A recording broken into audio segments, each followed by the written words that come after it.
welcome to the African savannas. Notice the exotic African landscapes full of acacia trees and things like that that are shaped by the giraffes, they're also known as umbrella-shaped trees. Well, umbrella trees for that reason, because the giraffes are always eating from them. But here's our first creature, the African elephante. Now these guys are, of course, as you probably already know, are my personal favorite creature. These can reach weights of 6 to 7 tons and a height of 10 feet. And there's actually 3 different types of elephants consisting of 2 species. 2 of them are a subspecies of 1 species. These are the African savanna elephants. There's also African forest elephants. Actually, if I park the vehicle here, we can get out, and because normally in real life you can't do this because it's dangerous, but here in the safety of the virtual savanna we could actually go right up to these guys. These are the African savanna elephants. There's 2 types of African elephants, these guys and the African forest elephants, which are smaller and rounder in the ears. As you can see, the ears themselves are kind of also shaped like the continent of Africa, which gives them the name African elephant, as well as being on the continent itself. Also, the ears are not just big because they're big, but they act as radiators, essentially, because there's giant blood vessels within their ears that help, regulate their blood temperature. And you know how the elephants flap their ears all the time in that sort of manner? That actually helps cool down their blood. So, yeah, it's sort of like with mine, yeah. Mine are leaf ears, but, these guys are, actually there's a ton of cool things about these guys. In the trunk alone, there's about 100,000 muscles alone in the trunk. There's no bones in it whatsoever, and it's very prehensile. There's also a body part in our bodies that are like the elephant trunk, and that's our tongue. Our tongue is also very flexible, so it's similar to that of the elephant trunk. And of course the tusks. The tusks are what make this animal the most striking, and it's also what, causes the big concern for when the poachers want to... This is what the poachers want, the tusks. The tusks, only an elephant really needs tusks for the most part. Humans don't need tusks. They're just enlarged incisor teeth, basically, that are their primary defense for defending themselves against predators and battling with one another, and also digging through the dirt they use their tusks for.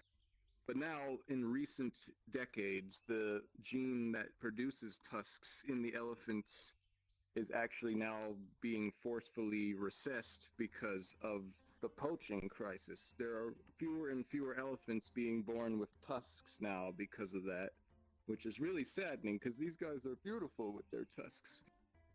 It's a shame what the human race does to them and for how intelligent and compassionate they are to one another. This is why they're one of my favorite species. They can actually form social bonds and care for one another like humans would. It's really fascinating. But yeah, now if we head back to the car, we can head to the next animal. If anyone has any questions, actually. Now I'm going to try to drive really smoothly in order to not make anyone car sick or anything like that. So let's just easily ease by these guys, not to disturb them. And, ooh, I see something up ahead. What is my second favorite animal? Do you know what it is? That's right, it's the giraffe. A lone giraffe eating from an acacia tree. Now these guys are pretty cool because they are known to be the tallest land mammals on the entire planet Earth. And they are known to live on the edge of being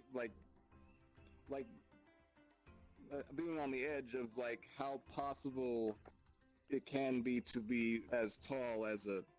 Wait, I'm not wording this right, am I? The giraffes are as tall as a mammal can possibly get, essentially. So that's what I meant to say. You can't get any taller with this type of gravity to the Earth has itself. This is basically how tall a mammal can get. And another cool thing about the giraffes is that they have the same exact neck bones, the same number of neck bones as we do in our necks. Actually, most mammals have 7 neck bones in total. They're just outstretched and have like ball joints in between each. So they're actually more flexible than they look, but they choose to keep them outstretched for the most part. So it's all basically adaptive evolution. They reached for the trees for the most succulent branches and leaves, and they just kept getting taller over the millions and billions, not billions, but millions of years of mammalian evolution. And actually, another cool thing about the giraffes is that their kick can break a lion's jaw, so that's one of their defenses. And, well, yeah, there's just so many cool things about giraffes. I mean, I could go on for days about elephants and giraffes and things like that. And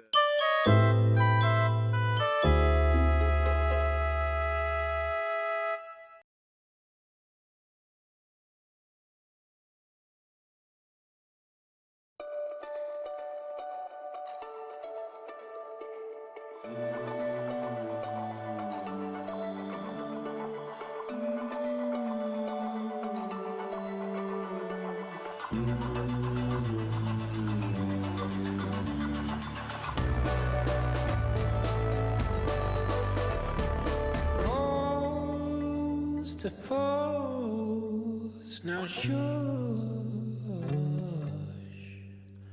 she makes the sound she makes to calm me down.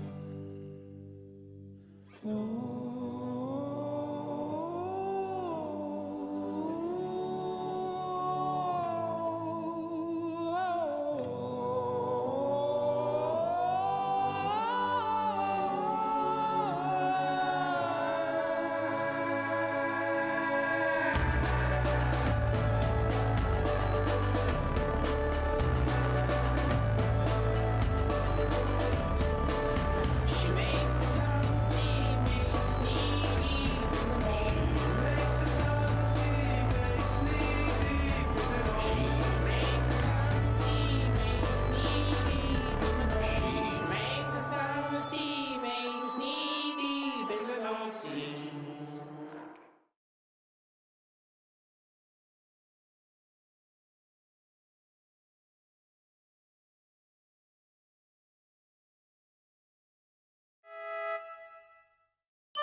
yeah.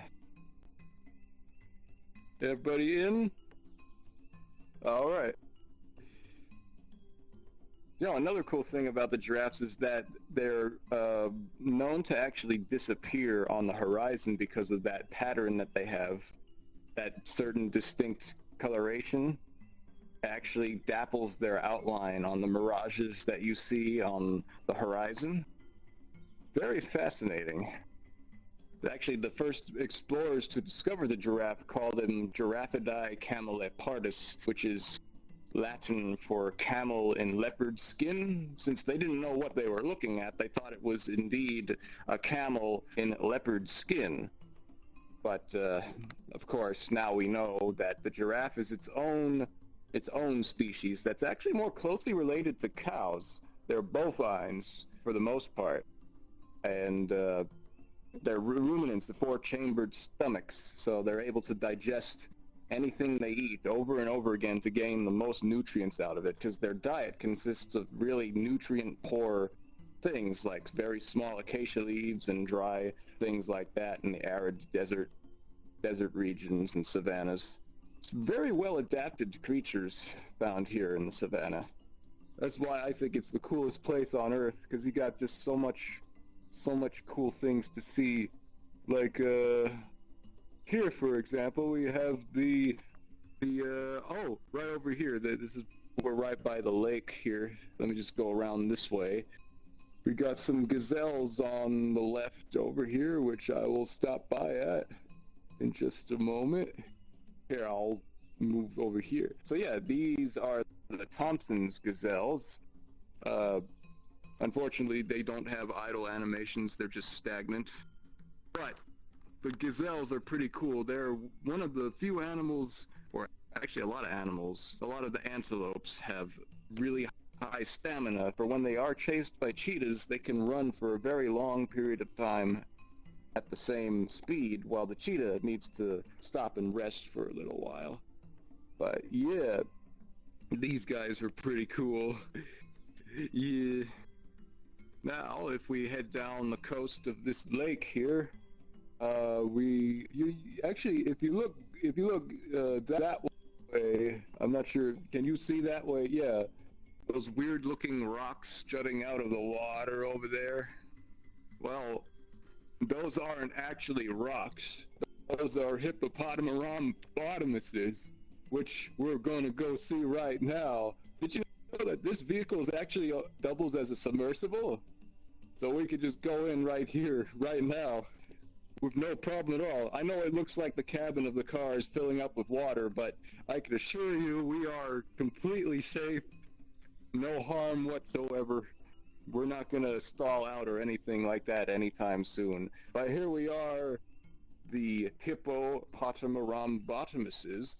Yeah, we are safe to exit the car. Normally, actually, in the real world, these would be one of the most dangerous creatures to come up close to because they're highly territorial.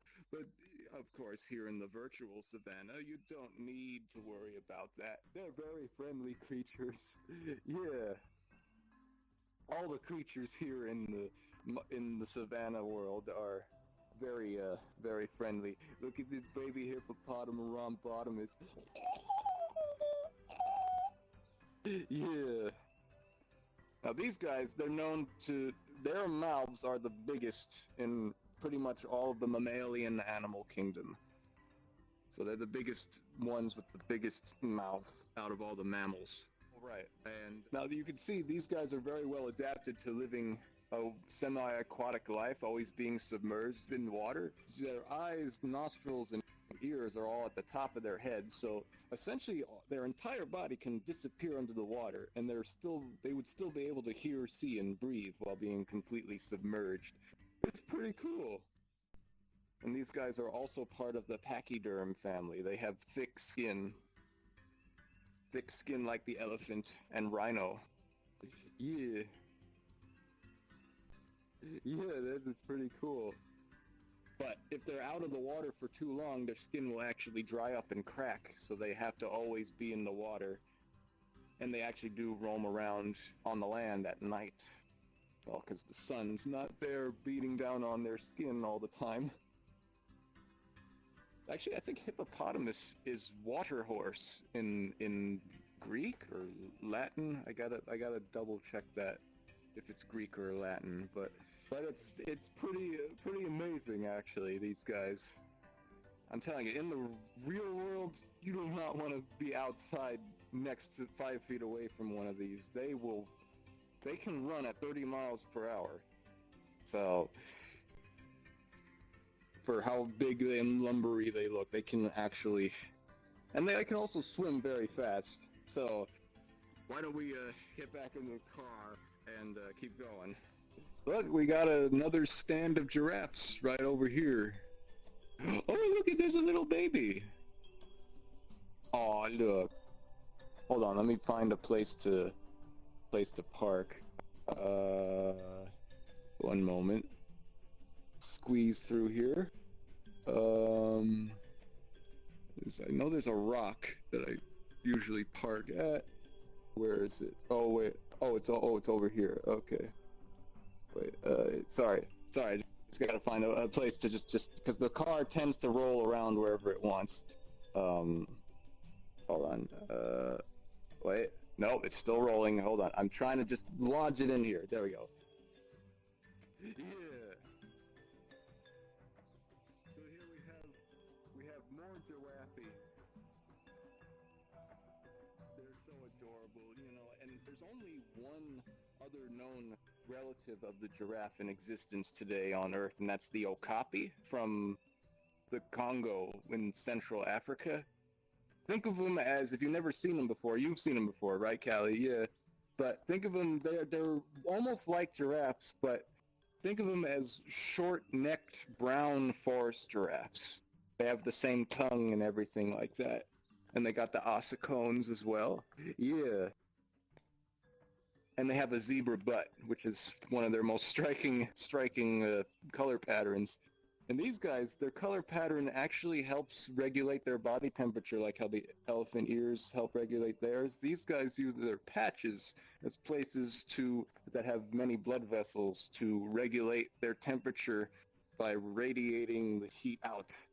I also remember in like a documentary seeing that there's a major artery going along every one of these white spaces around the patches, which is very interesting, actually.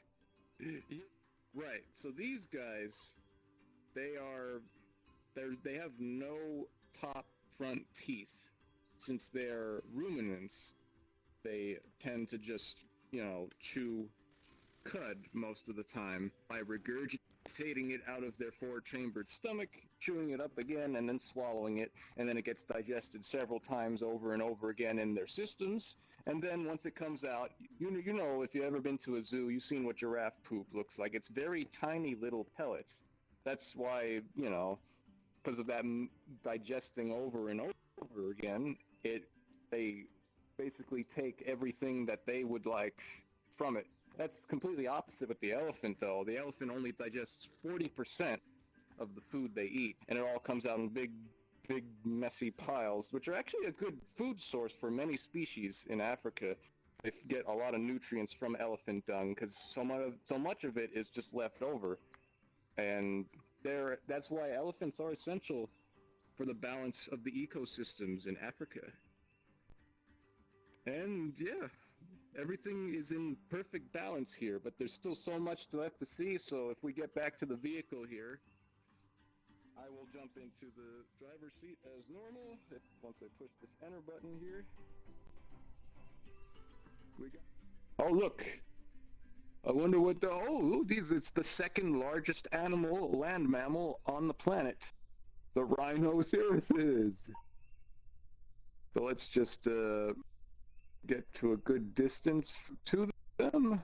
Let's I guess I'll park the car right here. Right.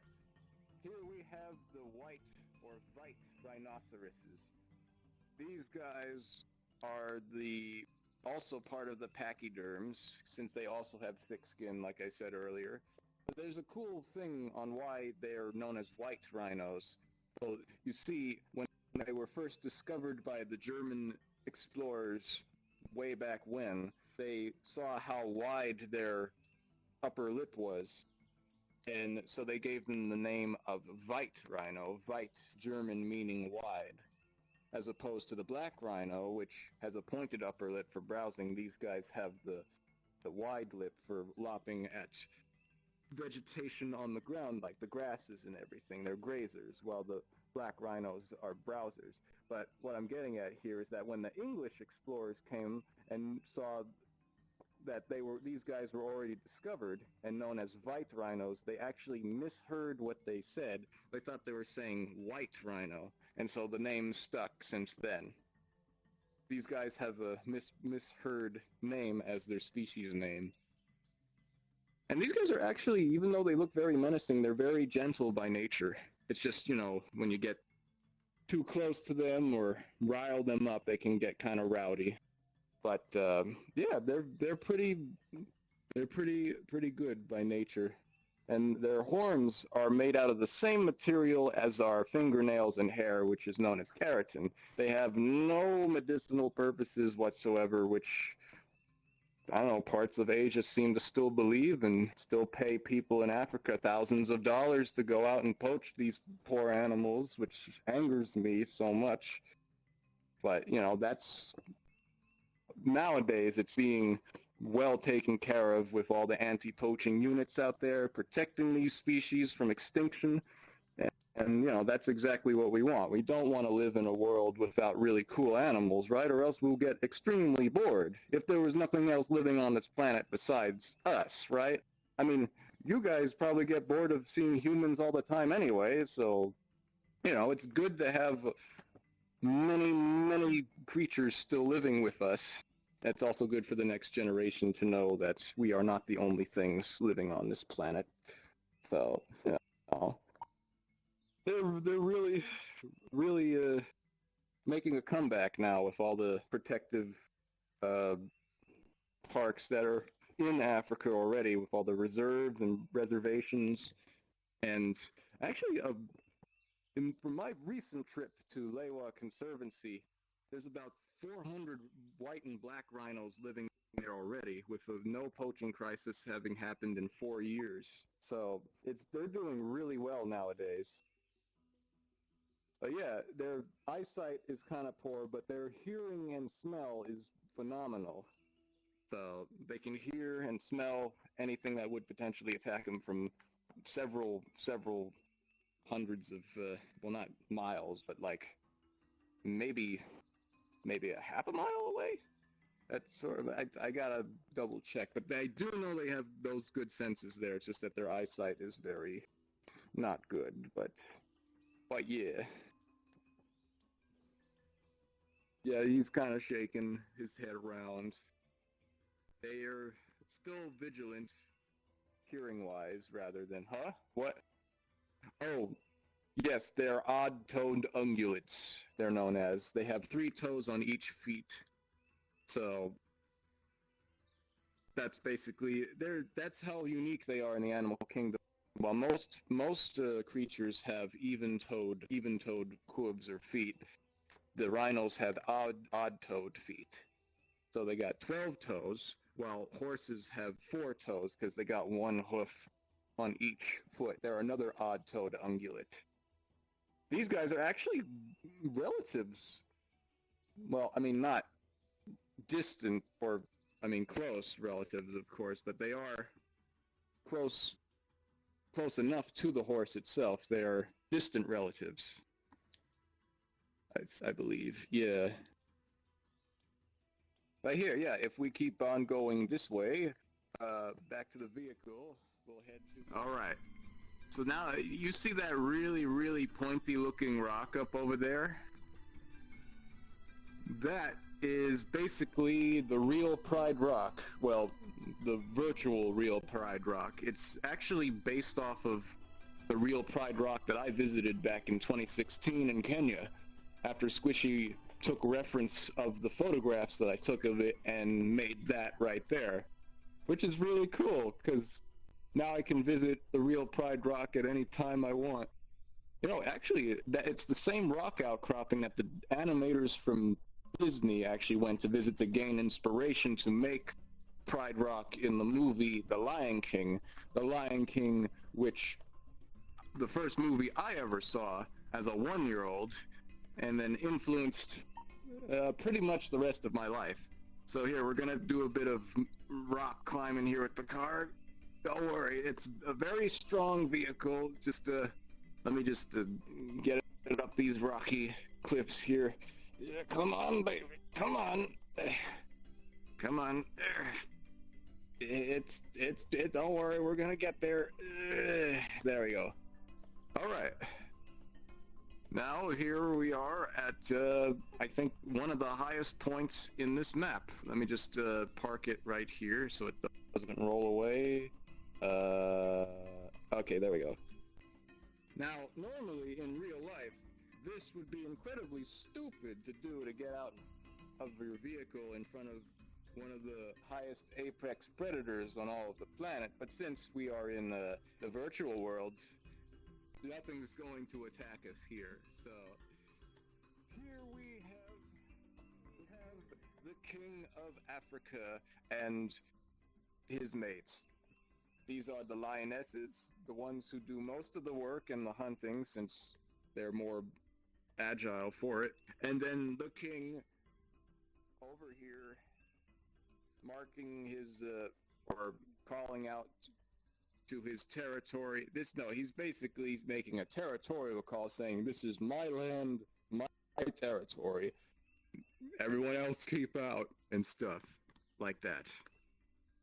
But yeah, that's the reason why the female lions do most of the hunting, because the males are bigger, they have a bigger head, they're bulkier, they are heavier in general, so they would expend more energy hunting on their own. So it's actually more efficient that the females do most of the hunting. So it's not like prejudice in any way. I don't know why anyone would really think that, but you know, but that's basically how it works. And yet the male devours the meal first, and then the females get the seconds afterwards. I guess that's just how it works, but it's pretty cool because the mane actually is protecting the jugular of the lions, and what's its huh? Oh, are you guys taking pictures?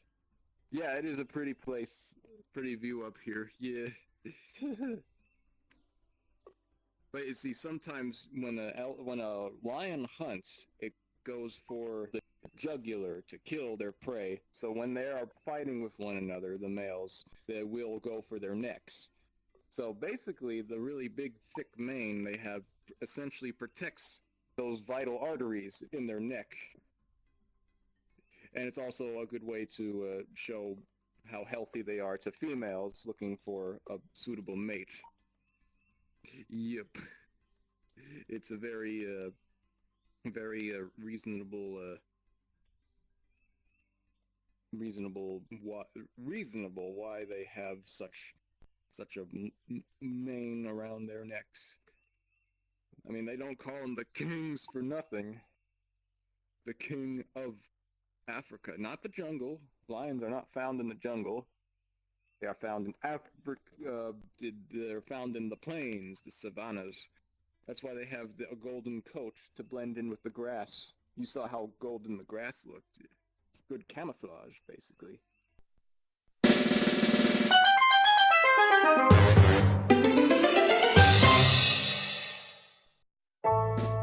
Anyone who ever held you would tell you the way I'm feeling.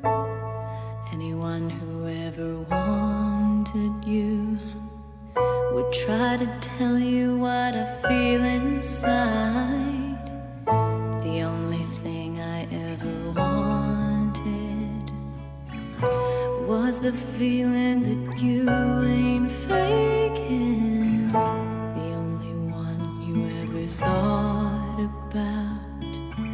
Stay a minute, can't you see that I wanna fall from the stars straight into your arms, and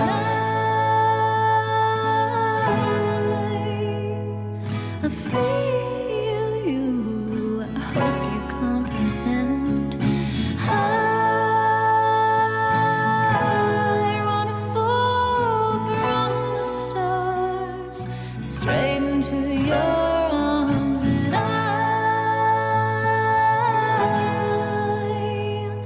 I feel you, I hope you comprehend.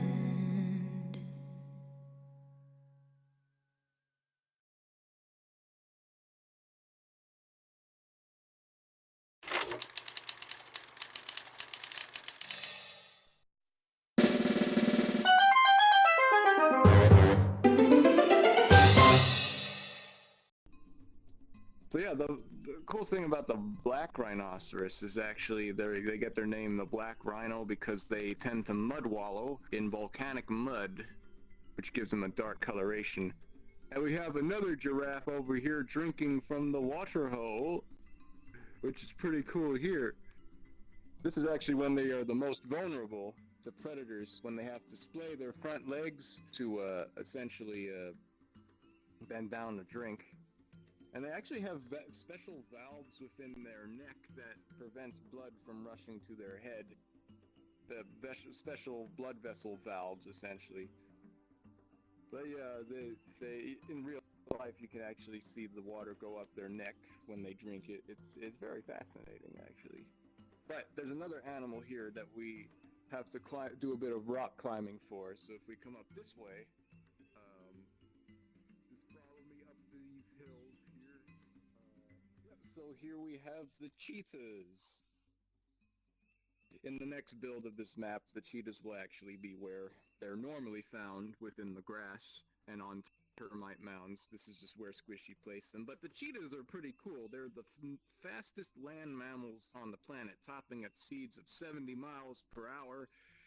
Well, in short bursts, but they have speed over stamina, while the antelopes have stamina over speed. So they can actually outrun these guys if they're far enough away. But when the moment is right, these guys will run with a burst of energy. Their spines are essentially very flexible, like springs, and which gives them the ability to, extend their legs really far and cover ground within seconds. It's really fascinating how fast these guys can actually be. And they're not actually related to any of the big cats. They're more closely related to your everyday house cats, as you can tell by the shape of their face and how small their muzzle is compared to the lions and tigers and jaguars and other big cats found around the world. Those guys are all found within the Panthera family, while these guys are found within the Felidae family, which comprises of all the small cats, essentially.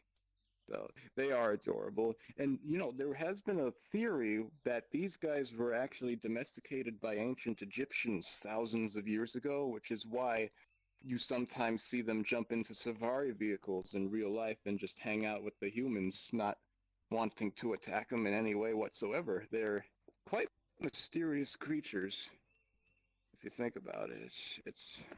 Yeah. Also, their gene pool, since they're endangered, their gene pool is very, very small, which makes most cheetahs look very similar to one another. Sometimes there's king cheetahs, like cheetahs with stripes. Those are the king cheetahs, but most often you get the spotted ones right here. So, quite cute, yeah. And they don't roar. It's another indication that they are not that related to the big cats. They can't roar like big cats can. These guys can purr, actually, or growl like the house cats can. And sometimes they can actually meow.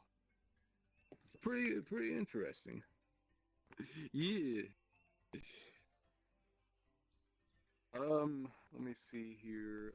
So if you look closely at the top of those rocks there, you can see some interesting creatures. I wonder what they are.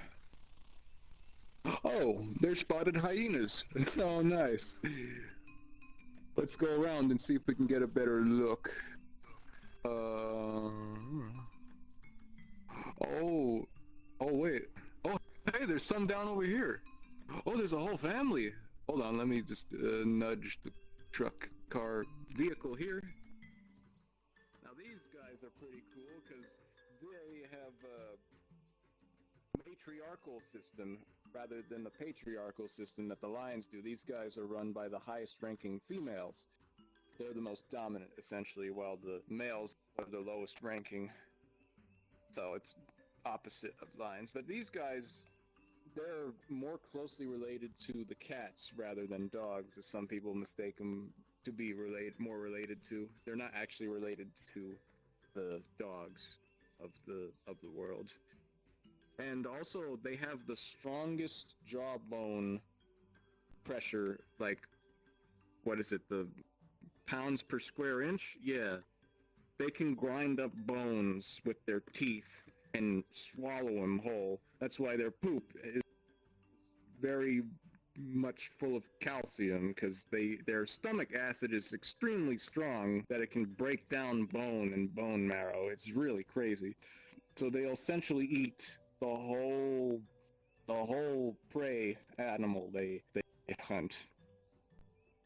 Just be careful, Kally. Don't put your hand in a hyena's mouth. That's going to... I mean, actually, it's a common misconception that hyenas are villainous and you know, mangy, you know, scavengers. But they are actually more social, like the lions. They form social groups. They're very more intelligent than we realize. As what was actually depicted in The Lion King. I know they were depicted as being kind of stupid in The Lion King, but that was essentially their character to, you know, the servants of Scar, essentially. They were depicted as in The Lion King, but they're not stupid whatsoever. It's just, they're really fascinating, well, actually, what are they? They're most closely related to, like, mongooses. Essentially, a giant mongoose is what they are. One of the largest species of mongoose found on Earth. I think those are also part of the weasels are found within that. Like, it is like a whole family where it's grouping of those particular species and things like that. And yeah. Also, their whoop is one of the scariest noises you can hear at the dead of night, which is what I heard when I was in Botswana this past May. There was a hyena doing a territorial whoop at like 11:30 at night, and it echoed throughout the land. Well, and I heard it from my tent. That's like the coolest and scariest thing you could hear camping out in Africa.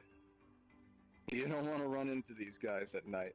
They can rip flesh and a bunch of scary stuff like that.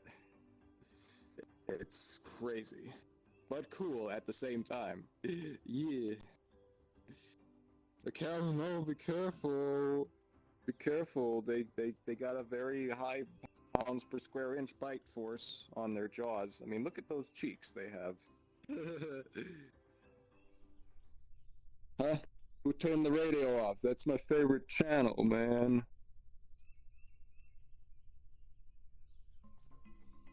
Thanks. I wasn't actually looking where I was going for a second there. Sorry. Hold on, let me see here.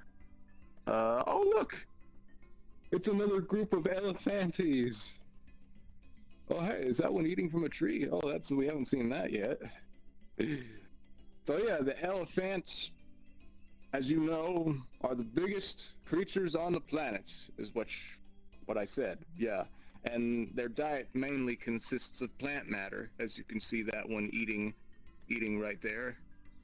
And they can eat from bark to roots to trees, fruits, vegetables, bananas, mangoes, peaches, potatoes, things like that. Any kind of thing that comes from the earth you can feed an elephant. But, you know, elephants do have their own tastes like we do. They have their own, likings to certain things and dislikes to other things. Like, sometimes an elephant will not like pineapple, while another elephant will love pineapple. Stuff like that. These guys here. Now here we have one of the most dangerous creatures found on the savannah, the Cape buffaloes.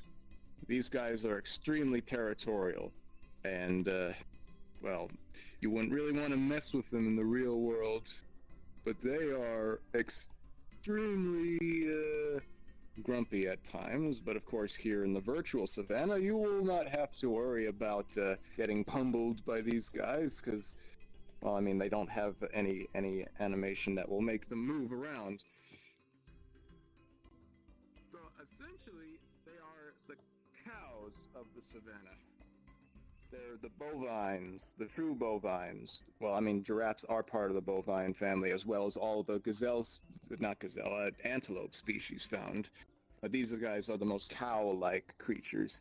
So the males have what they call the boss, which is found on their forehead, and the horns curl around to each side, while the females lack the boss, but most of these look like the standard male buffalo. And these are not to be confused with the bison found in the American flatlands. People call those buffaloes all the time, and it bugs the heck out of me, because they're two different species of distant relation. So those found in America, those are known as the American bison. These are buffalo. Bison, buffalo. Buffalo, bison. Bison, buffalo. Beefalo, bison-lo. Bison, boofin, beefin, loofin. Beefal, belaffin, beloofin. Be dappathy, you get it. But yeah, these guys are known to kill several people a year from territorial disputes, but they're mostly just found in the less populated, human-populated areas anyway, and they mostly feast on the vegetation found on the ground, and yeah, they're one of the biggest hooved creatures. Well, I mean, the giraffe is also a hooved creature that's extremely large, but, right. Does anyone have it? Yeah.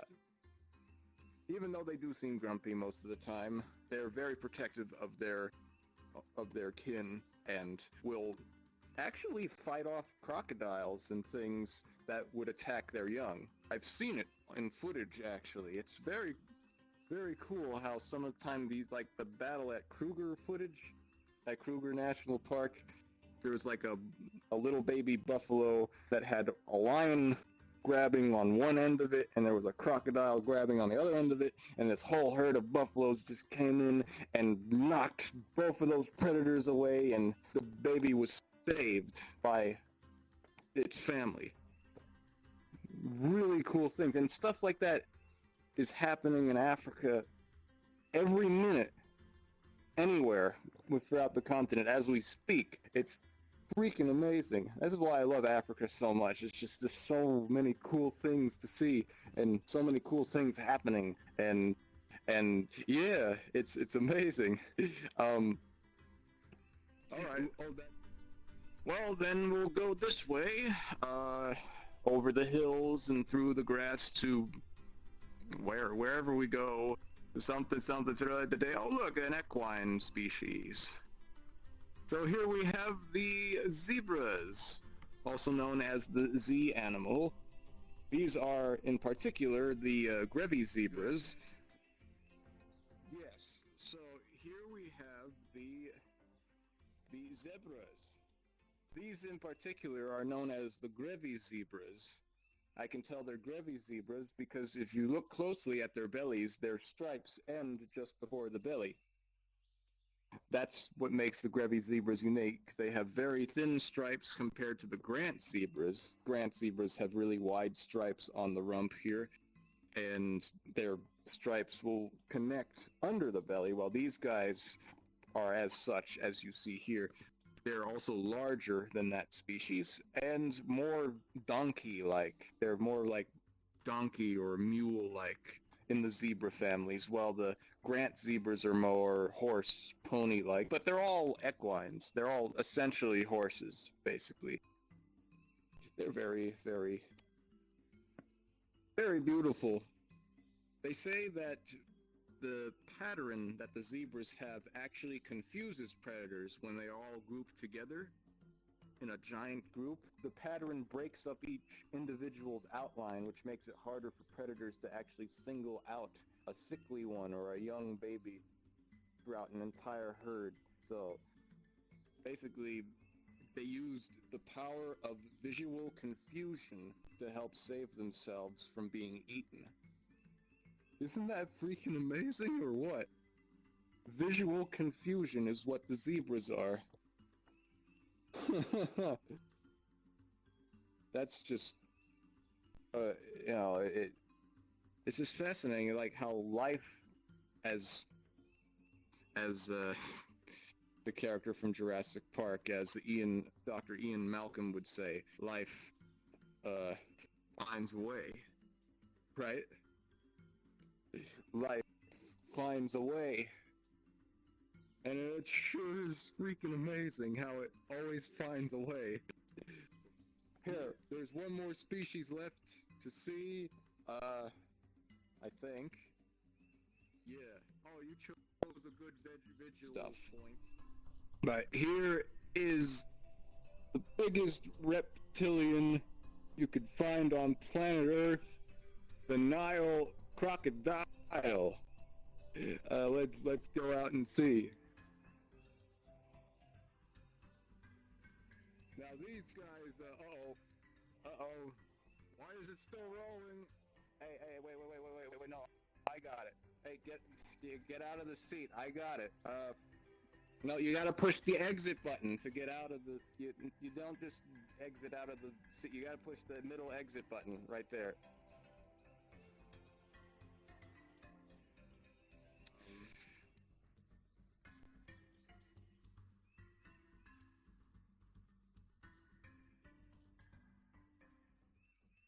These guys have remained unchanged physically since the dinosaur era, which was 65 million years ago. Their appearance has remained consistent even before the dinosaurs, evolved on Earth.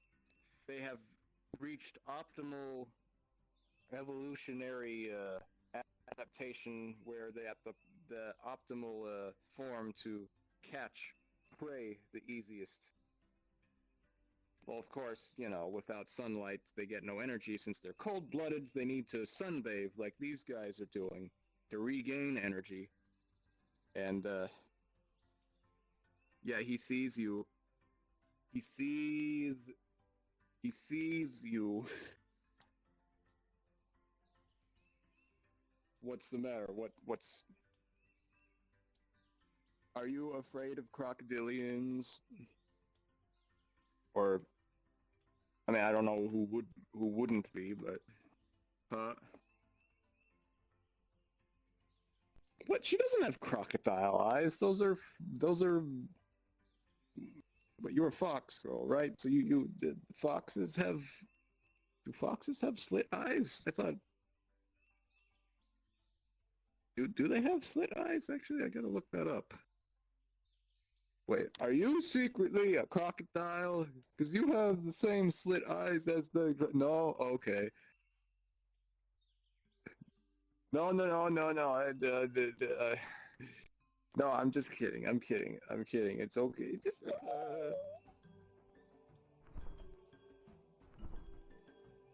I thought these had their idle animation. I guess Squishy hasn't implemented that in yet.